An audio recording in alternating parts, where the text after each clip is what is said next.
Hi everyone. For this assessment today, we are going to talk about when you benchmark for a test that differentiates between verbal and nonverbal abilities. So for this assessment, it's for students that are going to be submitting nonverbal responses, which does not mean that the student is not going to vocalize at any time. It just means that that is not a sufficient method of communication to actually assess them solely on. So they might combine their vocalizations with gesture or eye gaze or touch, depending, to strengthen their responses.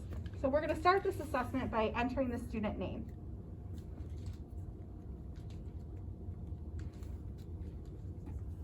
And then you're going to enter the student classroom that they're currently participating in.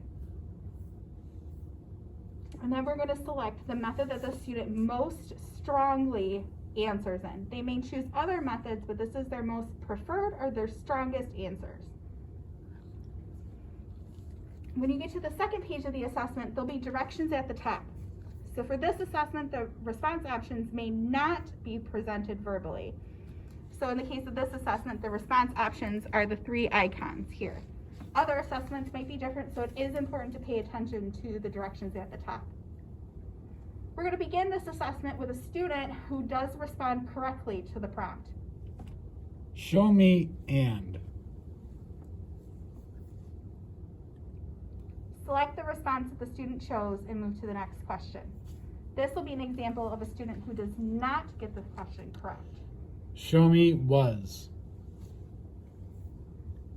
So for the purpose of this assessment, there are no second attempts on the question like there are in other versions of assessments you might have seen. For this one, we're going to show a gestural prompt after reading the question. Show me not.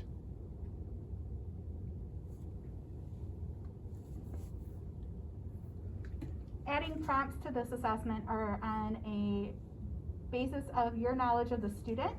So whether you're a parent or a teacher administering it, you need to make the determination of what modifications the student might need.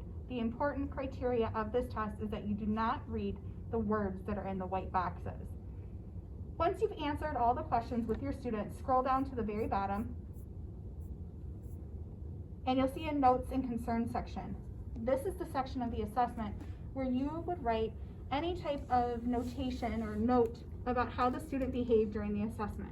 So if they needed to take a break, if they had a seizure activity, or if they showed a new skill, so they might have verbalized part of the answers, you would include that in this section.